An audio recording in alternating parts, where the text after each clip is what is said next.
Topic जो आहे तो आपल्याला घ्यायचा आहे. त्यामध्ये फर्स्ट टॉपिक तुमचा आहे operation intersection of two sets. Intersection of two sets त्याची डेफिनेशन दिली बघा. इंटरसेक्शन म्हणजे नेमकं काय असतं. तर suppose A and B are two sets. A आणि बी हे आपल्याला दिलेले गिवन टू सेट्स असतील. The set of all common elements. कोणते एलिमेंट पाहिजे. द कॉमन एलिमेंट म्हणजेच दोघांमध्ये असलेले घटक. दोघांमध्येही असलेले जे घटक आहेत ते common elements of set A and B is called the intersection of set A and B. दोघांमध्ये जे कॉमन एलिमेंट असतील त्यांचा सेट आपण तयार केला की त्याला काय म्हणायचंय. Intersection of two sets. आणि it is denoted by. It is denoted as A. उलटा यू वापरायचा आहे. Intersection B. ए इंटरसेक्शन बी असं वापरायचं आहे. And read as A intersection B याप्रमाणे लिहायचं. आणि त्याचं रिडिंग जे आहे वाचन जे आहे ए इंटरसेक्शन बी. उलटा यू जो आहे तो इंटरसेक्शन साठी वापरला जातो हे लक्षात ठेवा. म्हणून ही जी डेफिनेशन आहे हा जो सेट आहे हा जर आपण रूल मेथडने लिहिला तर कसं लिहिला जाईल. A intersection B equal to X such that X belongs to A and X belongs to B. म्हणजे तो ए चाही एलिमेंट असेल आणि तो बी चाही एलिमेंट असेल. तो कुठल्या एकाचा एलिमेंट असणार नाही. दोघांचाही. तो ए मध्ये पण असला पाहिजे आणि बी मध्ये पण असला पाहिजे. थोडक्यात कॉमन एलिमेंट या ठिकाणी असणार आहे. सॉल्व एक्झाम्पल तुम्हाला दिलेले आहेत ती लक्षात घ्या. Properties of intersection of sets ती आपण थोडक्यामध्ये पाहूया. सॉल्व एक्झाम्पल तुम्ही वहीमध्ये लिहून काढा. प्रॉपर्टीज ज्या आहेत त्या आपल्याला पाहिजेत. Properties of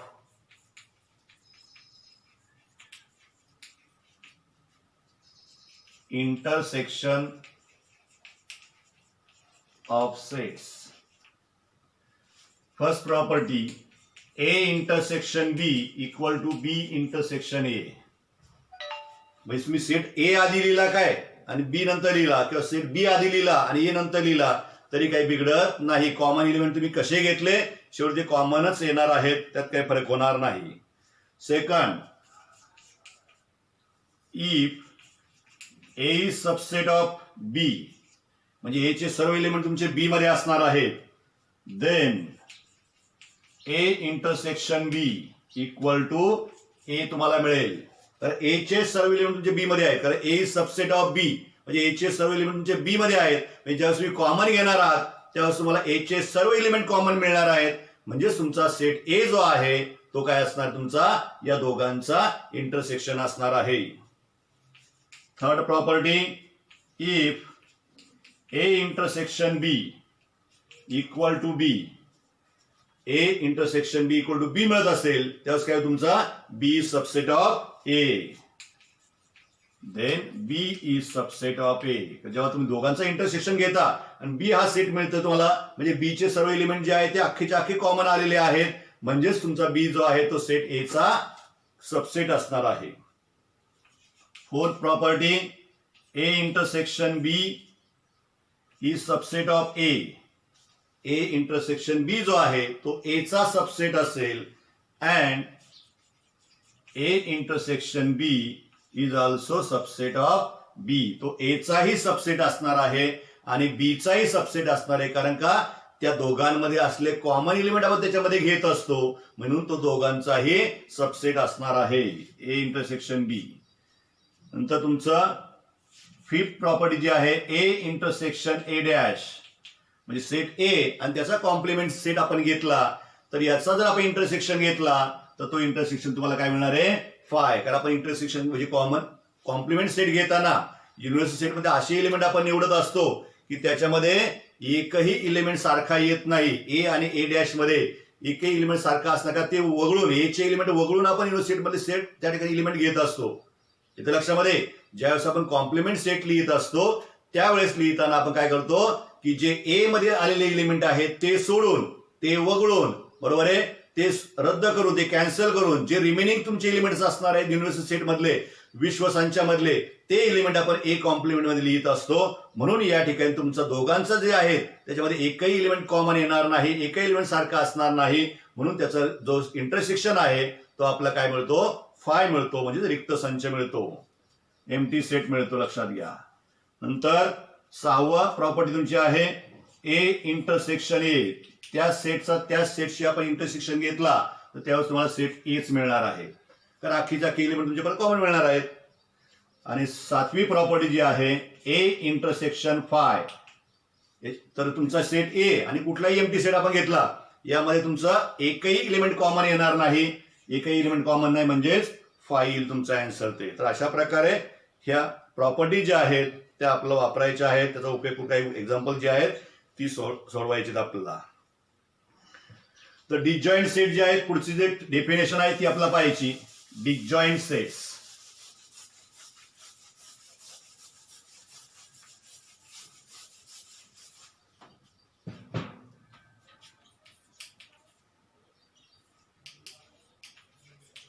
disjoint sets Marathi त्याला विभिन्न संच असं म्हटलं जातं. विभिन्न, विभक्त म्हणजे त्यांच्यामध्ये एकही एलिमेंट सारखा असणार नाही. जेव्हा दोन सेट तुम्ही विचारमध्ये घेता आणि त्यांच्यामध्ये एकही एलिमेंट सारखा असणार नाही त्या अशा सेटला काय म्हटलं जाण्याचं आहे, विभिन्न संच म्हणजे डिसजॉइंट सेट्स.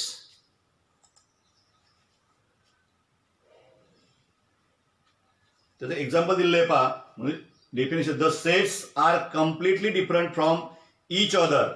बरोबर आहे. ज्यावेळेस set A and B J तुमचे आहे ते कम्प्लिटली डिफरंट असतील, त्याचे एलिमेंट जे आहेत ते पूर्णपणे वेगळे असतील त्यावेळेस त्या सेटला काय म्हणायचं आहे, डिसजॉइंट सेट्स. हे तुमचं एक्झाम्पल दिलेलं पहा. A equal to 1 3 5 9 and set B equal to 2 4 8. हे 2 सेट दिलेले आहेत. तर यांच्यामध्ये किती एलिमेंट कॉमन आहेत, इथं 1 आहे, इथं 1 नाही, इथं 3 आहे, इथं 3 नाही, इथं 2 आहे, इथं 2 नाही, इथं 5 आहे, इथं 5 नाही, इथं 4 आहे, इथं 4 नाही, इथं 9 आहे, इथं 9 नाही, इथं 8 आहे, इथं 8 नाही, 5 इथं कुठं नाही. म्हणजे दोघांमध्ये एकही एलिमेंट तुमचा कॉमन नाही, सारखा नाही. असं ज्या वेळेस असतं त्यावेळेस अशा सेटला काय म्हटलं जातं, डिसजॉइंट सेट्स. म्हणजे तुमचं ए आणि ए कॉम्प्लिमेंट जे असतात ते पूर्णपणे डिसजॉइंट असतात, हे लक्षात घ्या या ठिकाणी. तर ज्या सेटमध्ये तुमचं एकही एलिमेंट कॉमन असणार नाही, ज्यावेळेस आपण वेन डायग्राम काढली तर ही वेन डायग्राम तुमची या सेटची इकडे येईल आणि या सेटची इकडे, याच्यामध्ये एकही कॉमन येणार नाही. हा तुमचा सेट ए आणि हा सेट बी. इथं 1 3 5 9, इथं 2 4 आणि 8 याप्रमाणे सेपरेट ते असणार आहेत. कुठेही ते इंटरसेक्ट होणार नाहीत, एकमेकाला ती सर्कल जी आहे ती टच होणार नाही.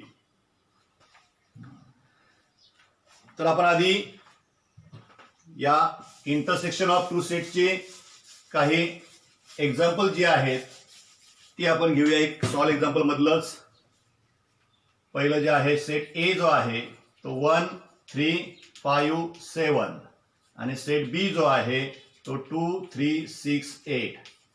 याप्रमाणे हे तुमचे दोन सेट दिलेले आहेत. तर याच्यामध्ये कॉमन असलेले एलिमेंट कोणते आहेत, ओनली 3. इथं 3 आहे, इथं 3 आहे, बाकी कुठलाही एलिमेंट कॉमन नाही. म्हणून A intersection B equal to only 3 elements. हा एकमेव एलिमेंट या दोन्ही सेटमध्ये आहे. म्हणून हा 3 हा तुमचा काय आहे, या ठिकाणी या ए आणि बी सेटचा इंटरसेक्शन आहे. याची वेन डायग्राम जर आपण काढली ती कशी येणार आहे, हे तुमचा सेट ए, हा तुमचा सेट बी, पण इथे दोन्ही सर्कल एकमेकांना इंटरसेक्ट झाली पाहिजेत. मग अशी डिसजॉइंट मध्ये आपण काय काढली, सर्कल सेपरेट काढली होती, कारण का दोन्ही सेटमध्ये एकही एलिमेंट कॉमन नव्हता. इथं जे कॉमन एलिमेंट असतात तो जो इंटरसेक्ट झाला तिथं तो घ्यायचा असतो. म्हणून 3 जो आहे तो या दोघांमध्ये असला पाहिजे, इंटरसेक्शन भागामध्ये असला पाहिजे. दोन्ही सर्कल जिथे इंटरसेक्ट झालेले आहेत त्या भागामध्ये तुमचा हा सेट ऑफ इंटरसेक्शन असणार आहे. तर इथं तुमचं ए चे एलिमेंट राहिले तुमचे 1 3 आला आपला 5 आणि 7. इकडे तुमचा 2 3 आलाय 6 आणि 8. याप्रमाणे हे जे एलिमेंट्स आहेत ते तुमचे असणार आहेत. हे तुमचे मग इथं सेपरेट हा जो भाग आहे या भागाला काय म्हणतात, तुमचं ए इंटरसेक्शन बी. जो इथं आपण दाखवला रेखांकित करून रंगून दाखवलेला आहे तो म्हणजे ए इंटरसेक्शन बी. असं कधी एक एलिमेंट कॉमन असतो, कधी सर्व एखाद्या सेटचे सर्व एलिमेंट कॉमन येतात. त्यामुळे ते लक्षात घ्या सर्व. तर पुढचा जो पॉइंट आपला आहे union of two sets. Second example जे आहे ते मात्र घरी लिहा, हे कळण्यासाठी आपण ते घेतलंय फक्त इथं. Union of two sets. Intersection of सेट्सला छेद संच असं म्हटलं जातं. युनियन ऑफ टू सेट्सला संयोग संच असं म्हटलं जातं. दोन संचांचा संयोग. युनियन म्हणजे संयोग करायचा आहे. त्याची डेफिनेशन दिली पहा. Let A and B be two given set. A आणि बी हे तुमचे दिलेले दोन सेट असतील. Then the set of all elements of set A and B. Set A आणि बी मध्ये असलेले जेवढे एलिमेंट आहेत त्या सर्व एलिमेंटचा set is called the union of two set. म्हणजे ए मध्ये जे एलिमेंट असतील, बी मध्ये जे एलिमेंट असतील ते सर्व एकत्र करायचे आणि जो नवीन सेट आपण लिहिणार आहोत तो सेट म्हणजेच ए आणि बी चा युनियन असणार आहे. It is written as. तो लिहायचा कसा, तर ए युनियन बी. सरळ यू इथं वापरायचा आहे. ए यू बी असं लिहायचं. म्हणजे ए युनियन बी. रिडिंग त्याचं ए मध्ये हा यू जो आहे तो युनियन साठी. इंटरसेक्शनच्या वेळेस आपण उलटा यू वापरला आणि संयुगच्या वेळेस सरळ यू वापरलेला आहे, लक्षात घ्या. म्हणून it is written as A union B and read as A union B. याचं जर आपण रूल मेथडने सेट लिहिला तर X such that X belongs to A or X belongs to B. X belongs to A or X belongs to B. तर मागाचा आपण इंटरसेक्शनचा set आणि हा संयुगचा म्हणजे तुमचा युनियनचा याच्यामध्ये काय फरक आहे.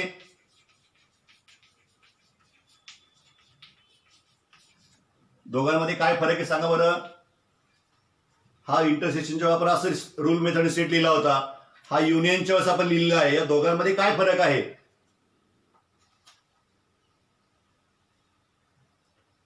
What is the difference between two sets.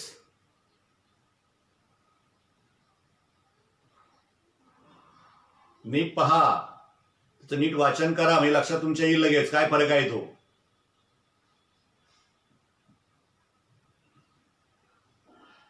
कोणी सांगू शकत नाही.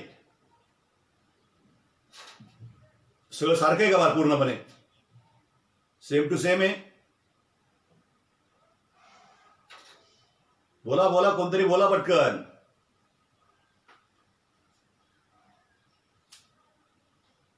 Symbol change. सिम्बॉल चेंज म्हणजे इथं यू सरळ आहे, इथं उलटा यू आहे. बरं, अजून काय फरक आहे.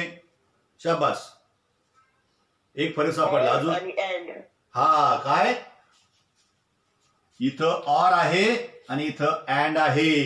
हा फरक महत्वाचा आहे. हे तर सिम्बॉलिकली आपला आहेच. ए युनियन बी, यू इथं आहे, इथं उलटा यू आहे. हा सिम्बॉल मधला फरक आहेच आहे. पण सगळ्या आपल्या रूल मेथडने ज्यावेळेस आपण लिहिलेलं आहे इथं ऑर आहे, इथं अँड आहे. म्हणजे अँड म्हटल्यावर तो याचाही घटक आहे आणि त्याचाही घटक आहे. आणि ऑर म्हटल्यावर किंवा तो एचा घटक असेल किंवा बीचा घटक असेल. बरोबर आहे.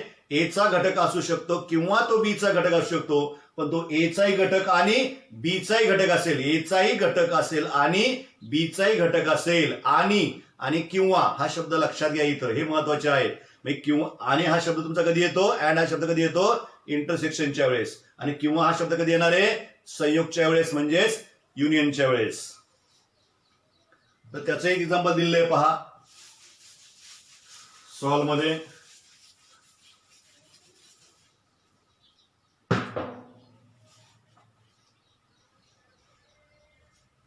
Set A equal to -1 -3 -5 0 and set B equal to 0 3 and 5. What is the A union B? तर आधी सगळे समजा तुम्ही ए चे एलिमेंट लिहून घ्यायचे. बरोबर. ए युनियन बी लिहिताना कुठल्या तरी एका सेटचे एलिमेंट लिहून घ्यायचे आहेत. मग समजा आपण ए चे एलिमेंट लिहून घेऊ -1 -3 -5 0. हे लिहून घेतल्यानंतर बी चे एलिमेंट लिहायचे आहेत. मग बी चे एलिमेंट कोणते आपले, एलिमेंट ऑफ बी 0 3 and 5. मग 0 3 आणि 5 हे एलिमेंट लिहायचे. आता लिहिले हे बरोबर आहे का मी.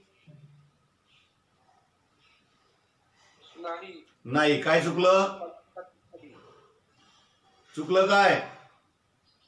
2 झिरो एका सेटमध्ये. बरोबर आहे, 2 झिरो आले एका सेटमध्ये. आपण काय सांगितलं, ज्यावेळेस लिस्टिंग मेथडने आपण ज्यावेळेस इलिमेंट लिहितो त्यावेळेस तिथे रिपिटेशन करायचं नाही. एखादा एलिमेंट किती वेळा आला असेल, 5 वेळा, 10 वेळा, 4 वेळा, किती वेळा येऊ द्या, तो लिहायचा किती वेळा, एकदाच लिहायचा आहे. बरोबर आहे.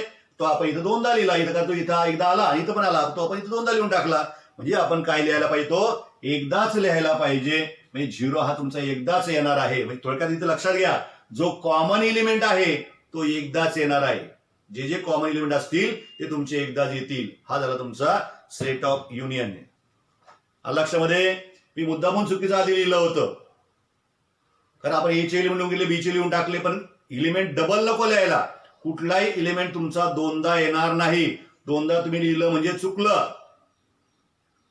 म्हणून एलिमेंट जे आहे तो एकदाच कसा येईल हे आपण लक्षात द्यायचं आहे. जेव्हा लिस्टिंग मेथड आपण करतोय त्यामध्ये प्रत्येक एलिमेंट हा एकदाच आला पाहिजे, तो रिपीट होणार नाही. तो 2 वेळा आला असेल, 10 वेळा आला असेल, तर सेट 3 असेल तुमचे, तरी तेच घडणार आहे. लक्षात घ्या. तर त्यावेळेस रिपिटेशन टाळायचं आहे, पुनरावृत्ती टाळायची आहे. तर याचप्रमाणे बाकीचे एक्झाम्पल जे दिलेले आहेत ती तुम्ही सॉल्व्ह करा, वहीमध्ये लिहून काढा. Properties of union of sets हा पॉइंट आपण घेऊ आणि मग थांबूया. जशा आपण properties of intersection of sets पाहिलं, तशा त्या युनियनच्या प्रॉपर्टीज आहेत त्या आपल्याला पाहायच्या आहेत. Properties of union of sets. First property, A union B equal to B union A. म्हणजे आधी आपण ए चे एलिमेंट लिहिले नंतर बी चे लिहिले, किंवा तुम्ही आधी बी चे एलिमेंट लिहिले नंतर ए चे लिहिले, बिघडत नाही, सेम असतंय. एलिमेंट तुमचे मागे पुढे झाले, त्यांची ऑर्डर मागे पुढे झाली तरी सुद्धा बिघडत नाही, ते सेम असतात, हे लक्षात घ्या.